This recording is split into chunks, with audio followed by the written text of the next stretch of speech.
علما وبارك لنا في علمنا وارزقنا الإخلاص في القول والعمل كاملا وعلما نافعا لا ينسى توفيقا دائما وصحة ويقينا وعافية وتيسير الأمور كلها آمين يا رب العالمين.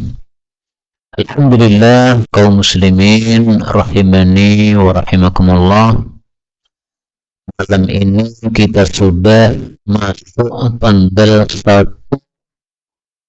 Juni 2023 atau bulan Dzulqa'dah 1444. Sementara pada bulan Dzulhijjah insyaallah kita akan menyembelih kurban Idul Adha. Karena itu pada kesempatan malam ini saya tidak akan melanjutkan fikih matan takrib, tapi saya akan membahas tentang Kitabul Adhahi, tentang kurban Idul Adha. Saya bukakan dari kitab At-Tajrid As-Sarih yang merupakan ringkasan dari kitab Sahih Bukhari. Jadi kitab Sahih Bukhari ini termasuk kitab yang sangat terkenal sehingga banyak para ulama yang meringkasnya dan banyak para ulama yang memberikan syarah atau penjelasan terhadapnya. Termasuk ringkasan Sahih Bukhari yang paling populer adalah kitab ini, At-Tajridus Sharih li Ahaditsil Jami'is Sahih. Ringkasan dari Sahih Bukhari ditulis oleh ulama dari Yaman namanya Syekh Ahmad Abdul Latif Asy-Syarji Az-Zabidi yang sudah wafat pada tahun 893 Hijriyah rahimahullahu taala. Sahih Bukhari isinya sekitar 6.000 hadis. Kemudian diringkas oleh Syekh Zabidi ini menjadi 2.254 hadis. Jadi dari 6.000 menjadi berapa? 2.000 hadis. Maka sekitar sepertiganya kitab ini ringkasan dari Sahih Bukhari. Nah, dalam kitab ini beliau mengatakan Kitabul Adhahi, kitab tentang kurban Idul Adha. Kurban Idul Adha disebut Adha itu karena disembelihnya pada waktu duha. Jadi kurban Idul Adha disebut Adhahi itu karena waktu pelaksanaannya yaitu pada waktu duha. Meskipun boleh kurban pada malam hari, tapi lebih utama sesuai perbuatan Nabi pada waktu duha. Hadis nomor 1942 dalam kitab ini, qala rahimahullahu ta'ala an Abi Sa'id radhiyallahu anhu annahu bahwasanya Abu Sa'id kana adalah ghaiban, sedang ghaib, sedang safar, sedang pergi. Faqaddima lalu dia datang dari safarnya. Faqaddima lalu dihidangkan ilaihi kepadanya lahmun, daging. Qalu mereka mengatakan hadza ini adalah min lahmi dhahayana, dari daging kurban Idul Adha kami.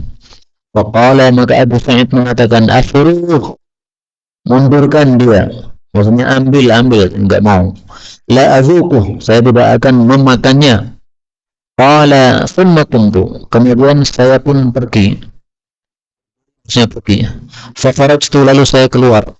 Hatta atiya, sehingga saya mendatangi akhi Abu Qatadah, saudaraku yaitu Abu Qatadah, juga sahabat Nabi.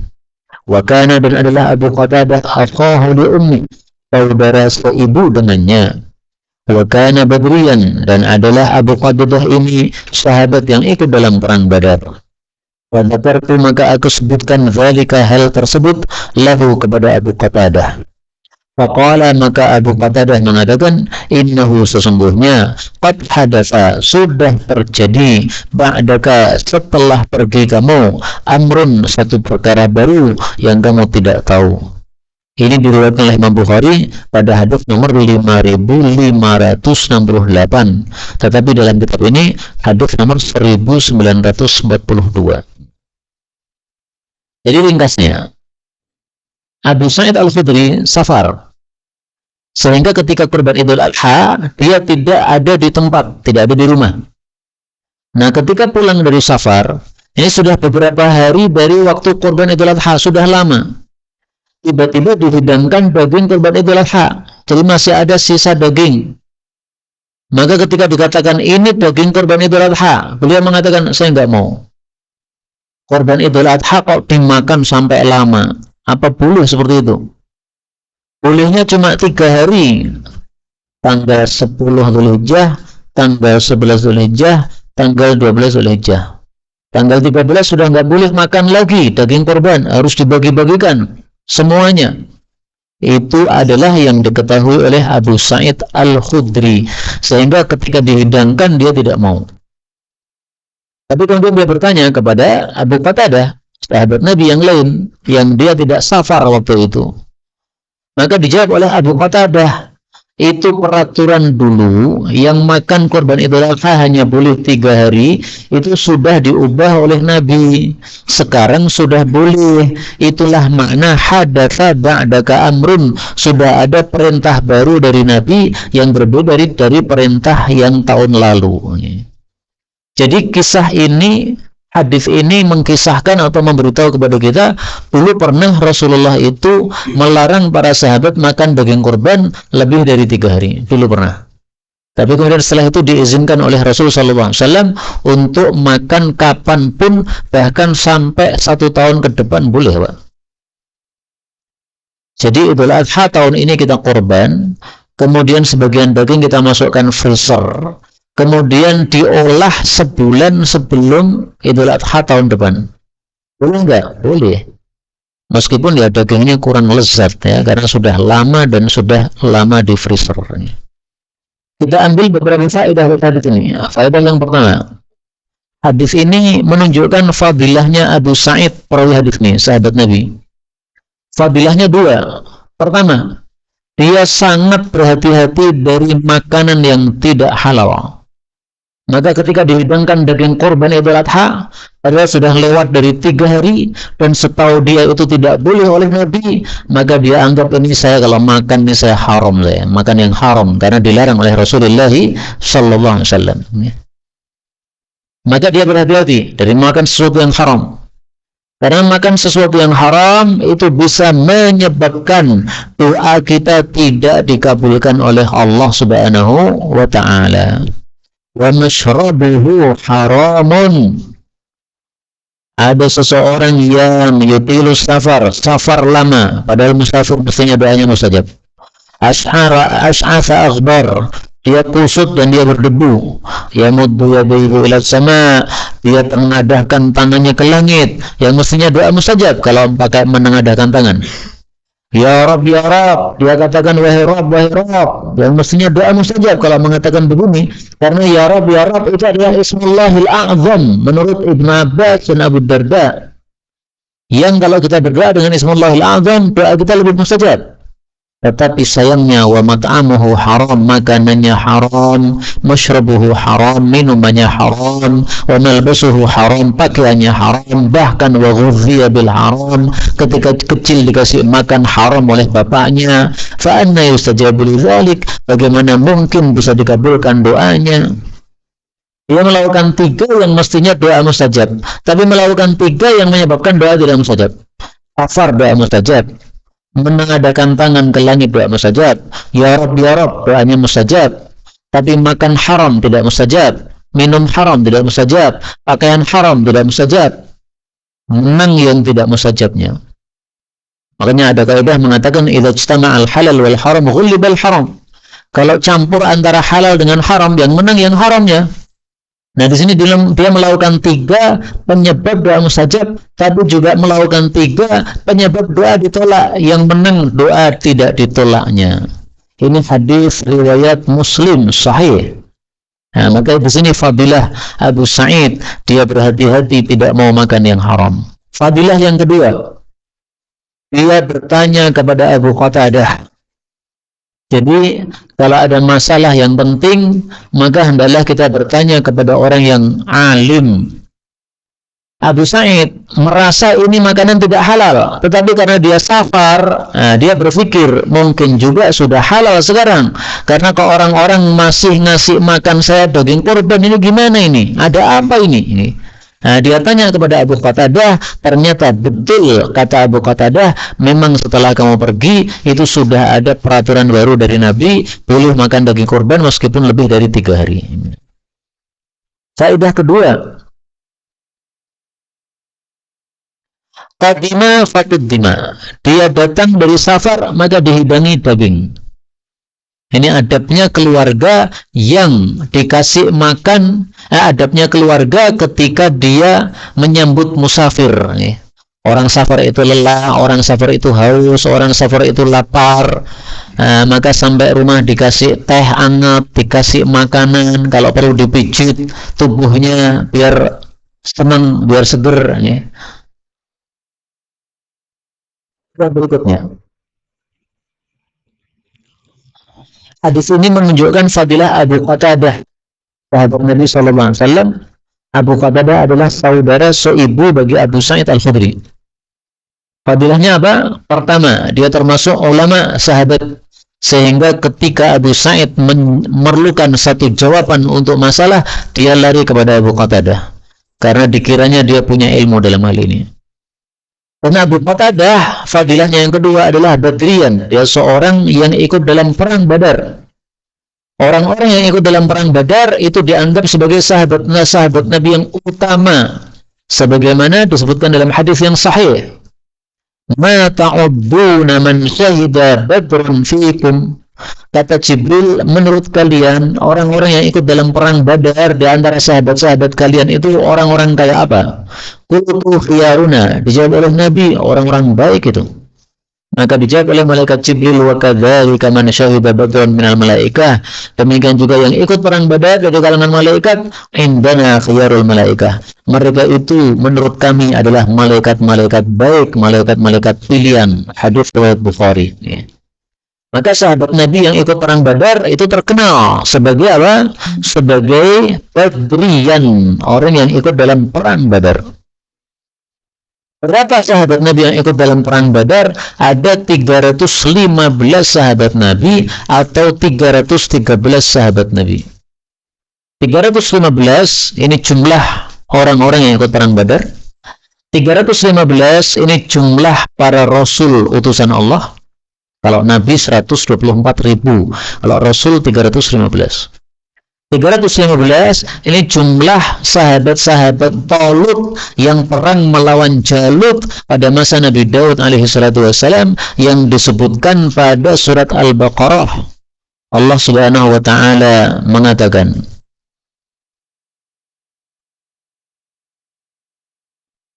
walamma barazu li Jalut, tatkala mereka keluar melawan Jalut dan tentaranya, maka mereka mengatakan, Rabbana afrigh alaina sabra, ya Allah tuangkanlah sabar untuk kami, teguhkanlah kaki-kaki kami, tolonglah kami menghadapi orang-orang kafir. Maka mereka pun mengalahkan mereka dengan izin Allah Subhanahu wa taala. Nah, sahabat-sahabat Talut ini jumlahnya juga 315.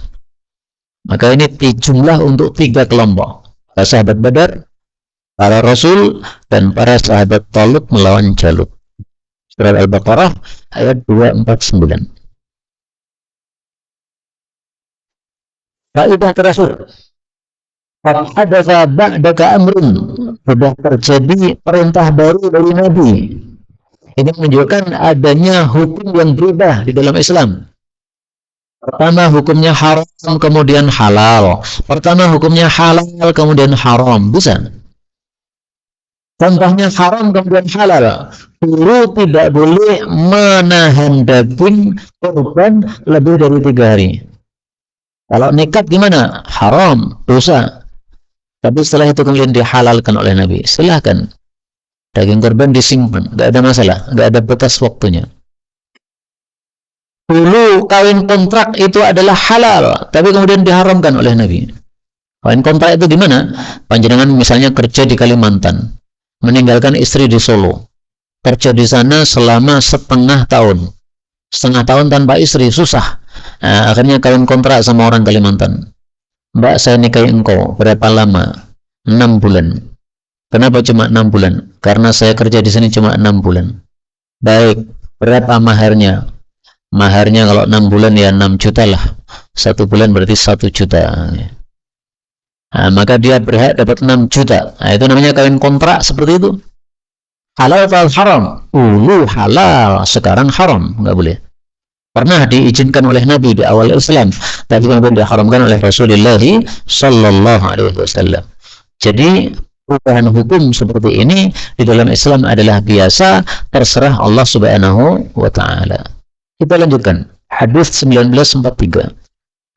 An Salamah bin Al-Aqwa radhiyallahu anhu qala qala an-nabiy sallallahu alaihi wasallam man dhaha, barang siapa yang kurban Idul Adha minkum di antara kalian, fala yusbihanna, maka betul-betul janganlah masuk waktu pagi ba'da thalithatin, setelah hari yang ketiga, wa baqiya fi baitihi minhu syai', sementara masih ada daging yang tersisa. Falamma kana al-'amul muqbil, maka tatkala datang tahun berikutnya, qalu ya Rasulullah, mereka bertanya, wahai Rasulullah, naf'alu kama fa'alna 'amal madi, apakah kami melakukan seperti yang kita lakukan tahun kemarin, yaitu tidak boleh menyimpan daging lebih dari 3 hari?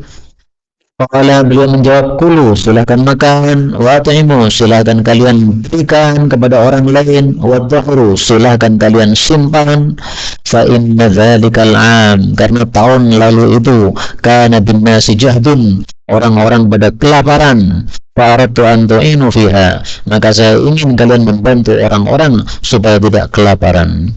Hadis riwayat Bukhari nomor 5569. Nah, ini hadis yang menceritakan tentang perubahan hukum dalam masalah kurban Idul Adha. Dulu tidak boleh makan lebih dari 3 hari. Kenapa? Ternyata ada sebabnya. Ada jahdun, musim kelaparan. Banyak orang lapar. Mungkin panenannya nggak berbuah atau bagaimana, nggak paham. Atau mungkin pas lagi duit lagi sedikit. Ya, ada krisis uang, sehingga jadi banyak yang lapar, nggak punya duit. Maka karena banyak kondisi seperti itu, Nabi kemudian memberikan kebijakan, daging kurban jangan lebih dari 3 hari. Kasihan orang-orang yang tidak punya duit itu, mereka nggak punya makanan. Antum punya duit, punya makanan, nah kasihanlah mereka-mereka yang tidak punya makanan. Tapi hanya tahun dulu saja, kemudian tahun berikutnya sudah tidak berlaku lagi karena laparnya juga sudah hilang. Nah, sekarang muncul pertanyaan, apakah hadis ini akan berlaku lagi kalau ada kelaparan lagi seperti dulu? Nah, di sini para ulama berselisih pendapat. Sebagian ulama mengatakan ini hukum sudah nggak berlaku, berarti sampai hari kiamat nggak berlaku lagi. Sebagian ulama berpendapat kalau ada kelaparan lagi seperti zaman dulu, maka hukum ini berlaku lagi. Jangan nyimpan daging kurban lebih dari 3 hari. Pendapat kedua ini saya lebih suka. Kenapa? Ada kaidah mengatakan al-hukmu yaduru ma'a illatih.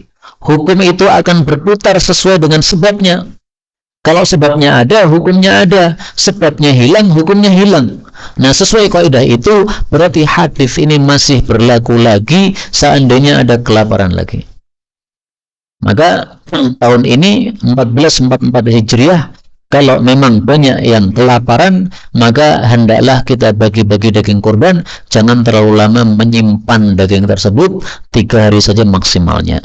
Ada salifah, setelah hari ketiga jangan sampai ada sisa daging kurban lagi, serahkan kepada orang lain.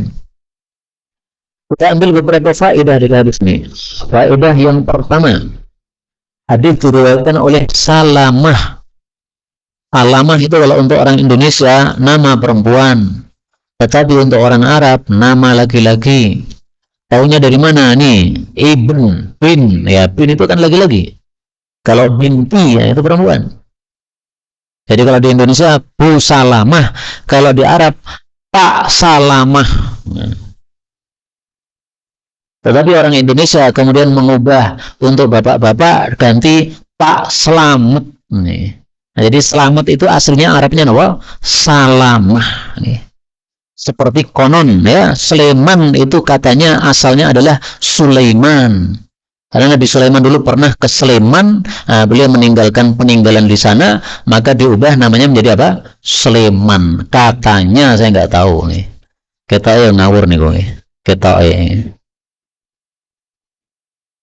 Sahabat Nabi Salamah bin Aqwa ini punya kelebihan. Kelebihannya apa? Iya, kalau lari itu lebih cepat daripada kuda. Adakah orang zaman sekarang larinya lebih cepat daripada kuda? Saya belum menemukan. Ini Salamah bin Aqwa, ini kalau lomba lari, dia lari dengan kakinya, orang lain dengan kuda atau dengan onta. Masih menang beliau, Salamah bin Aqwa. Dan mengingatkan kepada kita, Rasulullah SAW bersabda, al-mu'minul qawiyyu ahabbu ilallah minal mu'minid dhaif. Orang yang beriman yang kuat lebih baik dan lebih dicintai oleh Allah daripada beriman yang lemah. Dalam hal apa? Dalam hal imannya, juga dalam hal kebaikan-kebaikannya.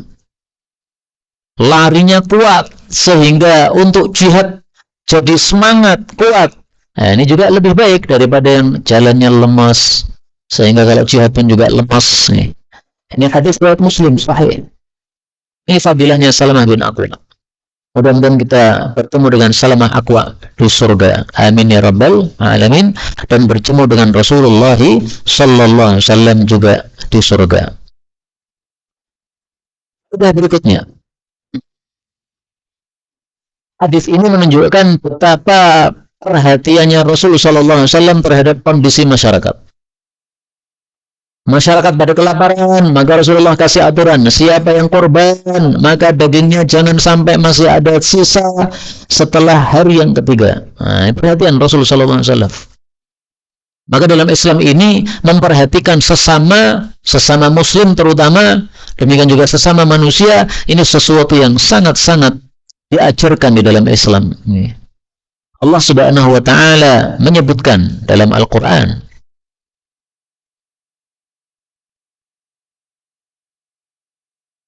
فَلَقْتَحَمَ الْعَقَبَةَ وَمَا أَدْرَاكَ مَا الْعَقَبَةُ فَكَّ رَقَبَةً أَوْ أَطْعَمَ فِي يَوْمٍ ذِي مَسْغَبَةٍ.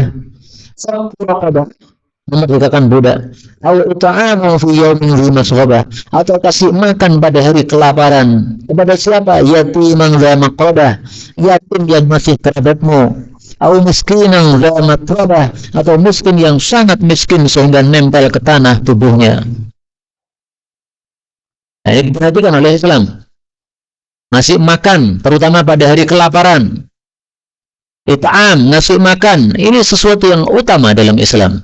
Apalagi dzi masghabah, pada hari kelaparan, lebih utama lagi, karena sangat diperlukan kepada makanan.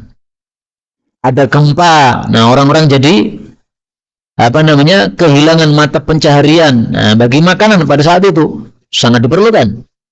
Ini termasuk yang diajarkan oleh Islam. Rasulullah sallallahu alaihi wasallam ditanya, "Ya Rasulullah, ayyul islami khairun?" Wahai Nabi, Islam apa yang terbaik? Beliau mengatakan, Islam yang terbaik adalah tut'imut ta'am, kasih makan, wa taqra'us salam, dan baca salam kepada siapapun yang kamu kenal maupun tidak kamu kenal selama dia seorang muslim. Maka memberi makan ini termasuk Islam yang baik, ajaran Islam yang baik, maksudnya yang paling banyak manfaatnya. Khair maksudnya aktsaru naf'an, yang terbanyak manfaatnya. Kasih makan ini banyak manfaatnya. Orang lapar, setelah makan dia kenyang, setelah kenyang dia bisa banyak bekerja. Bekerja bisa, ibadah bisa. Nah, sehingga kalau dia bekerja mencari nafkah, setelah kita kenyangkan, pahala dia kerja ngalir kepada kita. Karena dia kerja gara-gara makan makanan kita. Dia ibadah, pahalanya ngalir kepada kita. Karena dia ibadah, setelah makan muncul tenaga, maka tenaganya digunakan untuk ibadah, kita yang ngasih makan dapat pahala. Maka Jumat berkah itu bukan bid'ah. Silahkan ngadakan Jumat berkah, silahkan, bukan bid'ah. Sebagian orang mengatakan Jumat berkah bid'ah. Bid'ahnya di mana? Kasih makan kok bid'ah? Bid'ah itu kalau mengatakan sedekah harus Jumat, selain Jumat nggak usah sedekah, nah itu baru bid'ah. Tetapi kalau setiap hari sedekah dan dia pilih hari Jumat untuk sedekah bagi nasi karena banyaknya orang yang kumpul di masjid, sangat bagus, nggak ada masalah sama sekali. Dan dilakukan oleh seorang sahabiah, sahabat Nabi perempuan. Dia setiap hari Jumat pasti masak-masak, sehingga sahabat Nabi kalau pulang mampir di rumah dia, makan gratis di rumah dia. Nah, itulah Jumat berkah yang dilakukan oleh sahabiah tadi. Sampai-sampai para sahabat mengatakan, natamanna yaumal jum'ah li ta'ami dzalik. Kami berangan-angan seandainya Jumat segera datang lagi supaya bisa makan-makan lagi di rumah dia. Nah, berangan-angan seperti itu, enggak ada masalah. Kaum muslimin rahimani wa rahimakumullah. Faedah yang ketiga, Rasul sallallahu alaihi wasallam pada tahun berikutnya ditanya, "Wahai Rasulullah, tahun ini kita harus melakukan seperti tahun kemarin tidak?" Nah, dari sini diambil kaidah bahwasanya hukum yang disampaikan oleh Nabi selama tidak diubah itu berlaku sampai hari kiamat. Makanya para sahabat perlu bertanya, "Ya Rasulullah, tahun ini masih seperti dulu enggak?" Karena hukum asalnya adalah setiap Nabi memberikan hukum, ya hukum itu berlaku terus sampai hari kiamat. Nah, maka para sahabat Nabi bertanya, ya, apakah tahun ini berlaku seperti kemarin? Ternyata beliau mengubah hukum. Oh enggak, tahun ini enggak berlaku lagi. Silakan makan, silakan memberi makan, silakan menyimpan. Makan, memberi makan, menyimpan. Dari sinilah sebagian ulama kemudian mengambil kesimpulan, berarti daging korban itu dibagi tiga. Sepertiga kita makan, sepertiga kita berikan kepada orang, sepertiga kita simpan. Berarti lebih banyak mana yang disedekahkan dan yang menjadi milik kita? Lebih banyak yang jadi milik kita. Sepertiga makan, sepertiga simpan. Berarti dapat 2/3. Sepertiga yang sedekahkan, sedikit. Tetapi pendapat yang masyhur tidak seperti itu. Meskipun ada yang berpendapat seperti itu, ada. Pendapat yang masyhur yang disedekahkan adalah lebih banyak. Karena Allah Subhanahu wa taala mengatakan, "Fa'idza wajabat junubuha." Kalau sudah jatuh lambungnya korban tadi, fakulu minha, maka silahkan dimakan. Wa at'imul qani'a wal mu'tar. Dan berilah makan kepada orang yang qani' dan yang mu'tar.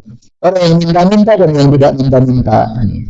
Berarti yang dimakan adalah sepertiga, yang diberikan adalah 2/3. Karena Allah sebutkan 2, qani' wal mu'tar. Yang minta-minta maupun yang tidak minta-minta. Nah, berarti yang dikasihkan lebih banyak, 2/3. Dan itulah praktiknya Rasulullah sallallahu alaihi wasallam. Yang dikasihkan lebih banyak.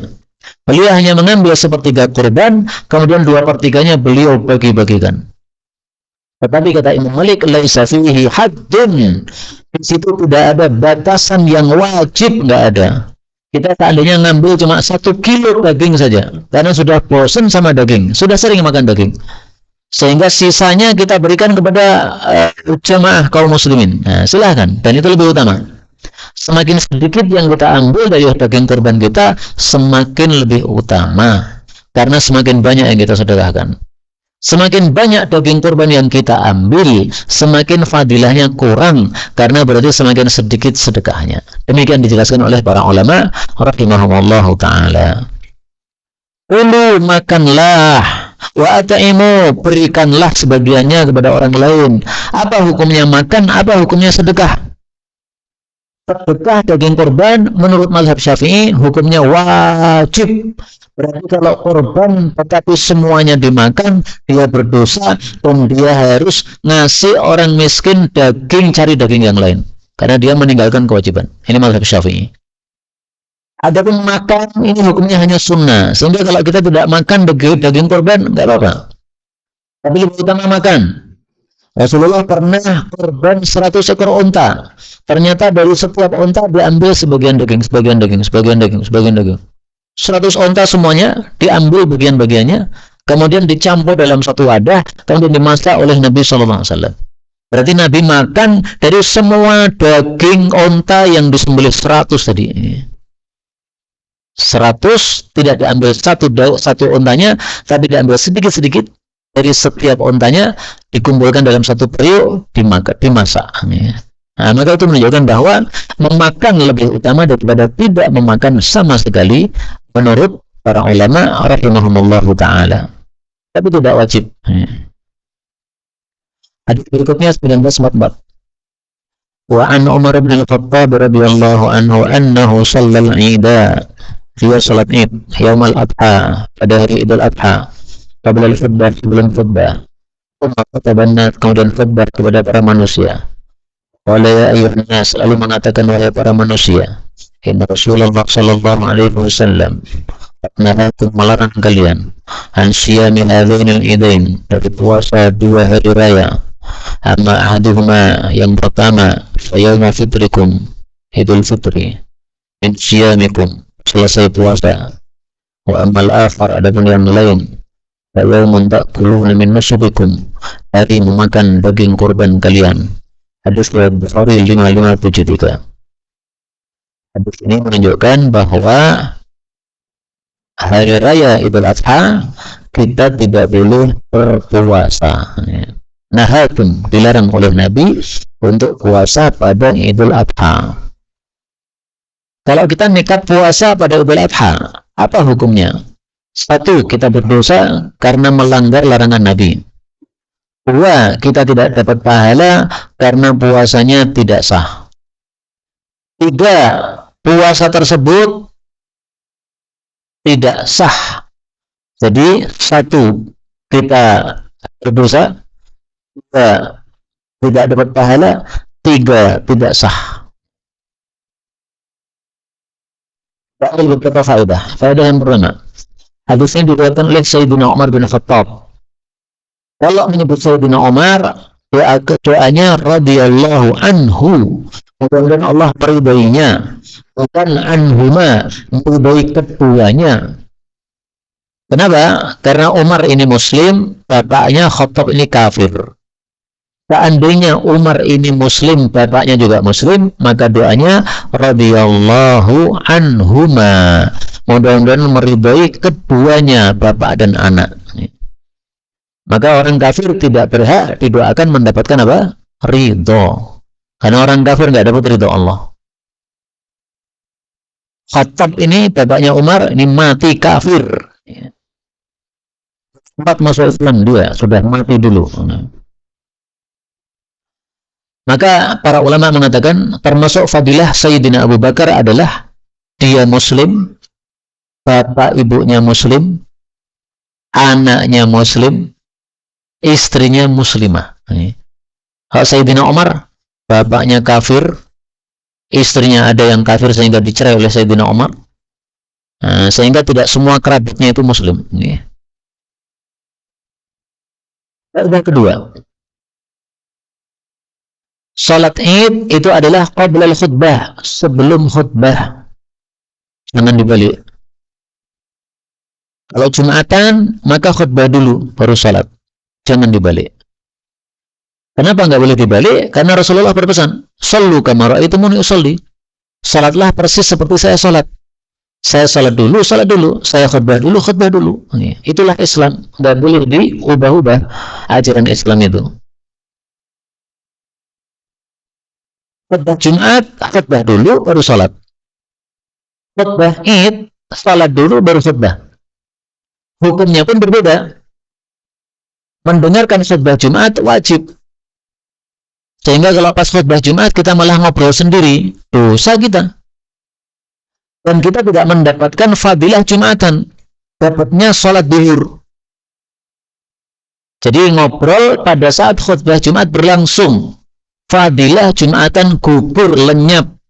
Nggak ada fadilah Jumatan, nggak dapat. Sebagian orang itu ada yang mendengarkan khutbah Jumat di luar masjid sambil merokok, sambil ngobrol-ngobrol. Itu orang-orang rugi semua itu. Kalau di sini insya Allah nggak ada. Saya nemukannya di daerah Jawa Timur sana. Jadi khutbah Jumat berlangsung, masjidnya full, bludak, banyak orang, sehingga banyak yang di luar. Nah, sambil di luar saya lihat sambil merokok, sambil ngobrol-ngobrol. Khutbah Jumat selesai baru rokoknya dibuang, masuk ikut sholat. Nggak dapat Jumatan, nggak dapat. Dapatnya pahala sholat duhur. Tapi kalau khutbah Id, maka hukumnya mendengarkannya adalah sunnah. Sehingga selesai sholat Id langsung ngacir pergi, gimana? Sah, nggak ada masalah. Saya habis sholat Id, saya langsung segera pergi. Kenapa? Karena di rumah saya ada yang sakit, segera merawat yang sakit. nggak apa-apa. Nggak mendengarkan khutbah Id, nggak ada masalah. Bahkan tidak ada sebab pun langsung pergi juga boleh, meskipun lebih utama mendengarkan khutbah. Kaidah berikutnya, nahakum, Rasulullah melarang kalian dari puasa 2 hari raya, Idul Fitri, Idul Adha. Kenapa? Karena hari raya itu untuk kesenangan, kebahagiaan. Sementara lapar puasa itu kebalikan dari kebahagiaan. Orang lapar itu kan susah. Nah, maka tidak pas antara puasa dengan hari kebahagiaan. Sudah selesai puasa 30 hari Ramadan, kemudian masih nambah puasa 1 hari lagi. Enggak pas. Karena ini adalah hari selesainya engkau dari puasa Ramadan. Hari raya, hari bergembira, jangan puasa lagi. Mau puasa, nunggu tanggal berikutnya, hari berikutnya. Tanggal 2 Syawal. Tanggal 1 Syawal enggak boleh. Kalau kita nekat puasa, seolah-olah kita tidak sopan sama Allah. Allah itu ngasih kita hari kebahagiaan. Ayo bersenang-senanganlah, bahagialah kamu. Malah kita nggak mau ya Allah, saya lapar-lapar saja, nggak usah bahagia hari ini. Nah, itu nggak benar. Makanya Rasulullah SAW bersabda, yaumu aklin wa syurbin wa dzikrillah. Hari raya itu adalah hari makan, hari minum, dan hari zikir kepada Allah Subhanahu wa Ta'ala.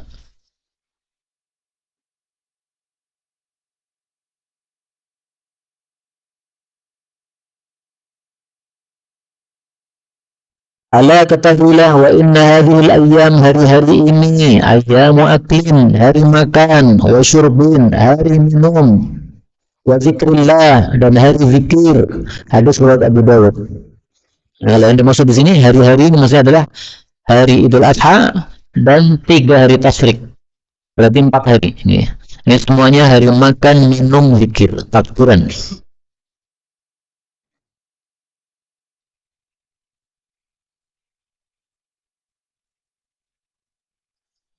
Faedah berikutnya, dalam hadis ini disebutkan oleh Sayyidina Umar radhiyallahu anhu, yauma fitrikum min siyamikum. Hari Idul Fitri adalah hari istirahatnya kalian dari puasa setelah kalian puasa Ramadan selesai 30 hari atau 29 hari. Kenapa tidak boleh puasa lagi, puasa sunnah setelah selesai puasa Ramadan? Harus istirahat 1 hari. Kenapa? Karena umat-umat terdahulu hancur dan binasa gara-gara amalan wajib dengan amalan sunnah tidak ada pemisahnya. Puasa Ramadan ini puasa wajib, puasa setelah Ramadan ini puasa sunnah. Nah, harus dipisah dulu. Pisahnya berarti hari raya Idul Fitri. Salat juga begitu. Salat wajib selesai, assalamualaikum, assalamualaikum, langsung berdiri salat sunnah. Tidak boleh. Harus dipisah dulu. Dipisah dengan apa? Zikir dulu. Subhanallah, walhamdulillah, wallahu akbar. 33. Tambah tahlil berarti 100 nih. Kok 100 apa? Ya betul 100 nih. Atau tahlil 25, tasbih 25, takbir 25, tahmid 25, 400. Kalau sudah, baru kemudian bangkit salat sunnah.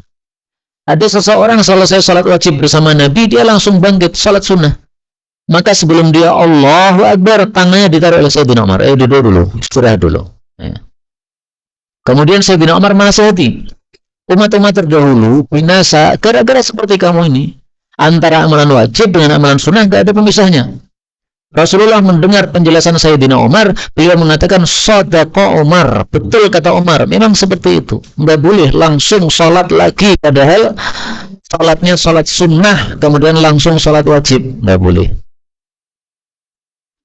Inilah kaum muslimin rahimani wa rahimakumullah, hadis yang kita pelajari pada pertemuan kali ini. Ya, hadis tentang kurban Idul Adha, dan memang ternyata isinya cuma 3 hadis dalam kitab Tajridus Shorih, karena ini hanyalah ringkasan dari kitab Sahih Bukhari, maka hadisnya tidak banyak-banyak dan sudah menghabiskan waktu 40 menit kita bicara. Agar kita itu kalau ada pembahasan dipersilahkan.